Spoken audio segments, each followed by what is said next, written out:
Price the lord, hallelujah. പ്രിയ സഹോദരങ്ങളെ, തിങ്കളാഴ്ച ദിനം സങ്കീർത്തന പുസ്തകം 56:9 അവിടെ വചനം പറയാണ്, ഞാൻ അങ്ങയെ വിളിച്ചപേക്ഷിക്കുമ്പോൾ എൻ്റെ ശത്രുക്കൾ പിന്തിരിയും. അതായത് നമ്മൾ ശത്രുക്കൾക്കെതിരെ പടയൊരുക്കുമ്പോൾ, ഗ്രൂപ്പിസം ഉണ്ടാക്കുമ്പോഴല്ല ശത്രുക്കൾ പിന്തിരിയുന്നത്. ഞാൻ കർത്താവിനെ വിളിച്ചപേക്ഷിക്കുമ്പോൾ എൻ്റെ ശത്രുക്കൾ പിന്തിരിയും. ദൈവം എൻ്റെ പക്ഷത്താണെന്ന് ഞാൻ അറിയുന്നു.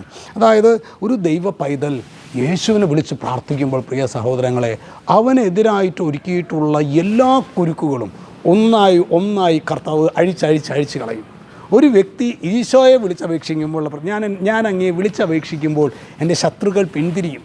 അവൻ്റെ അടുത്ത് അവൻ എന്തൊക്കെ പറഞ്ഞ് അവനെ പിന്തിരിപ്പിക്കാൻ നോക്കിയാലും, എന്തൊക്കെ പറഞ്ഞ് അവൻ ആക്ഷേപിക്കാൻ നോക്കിയാലും, എന്തൊക്കെ പറഞ്ഞ് അവൻ്റെ ജീവിതത്തെ തകർക്കാൻ നോക്കിയാലും, പ്രിയ സഹോദരങ്ങളെ, കർത്താവിനെ ആത്മാർത്ഥമായിട്ട് വിളിച്ചപേക്ഷിക്കുന്നവനാണ് അവൻ എങ്കിൽ അവൻ്റെ ശത്രുക്കൾക്ക് പിന്തിരിയുകയല്ലാതെ മറ്റൊരു മാർഗമില്ല. കാരണം ദൈവം എൻ്റെ പക്ഷത്താണെന്ന് ഞാൻ അറിയുന്നു.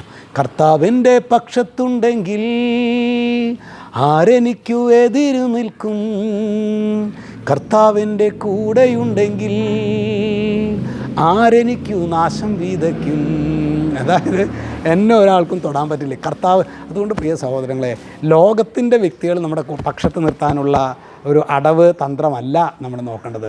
കർത്താവിനെ നമ്മുടെ പക്ഷത്ത് നിർത്താൻ നീതി പ്രവർത്തിക്കുക, സത്യസന്ധമായിട്ട് ജീവിക്കാൻ പരിശ്രമിക്കുക, പാപവുമായിട്ടൊരു പാപത്തിൽ നിന്നൊരു കയ്യകലം നിൽക്കുക.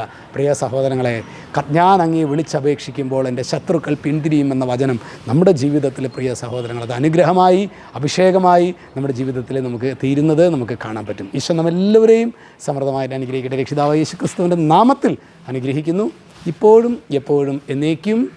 ആമേൻ.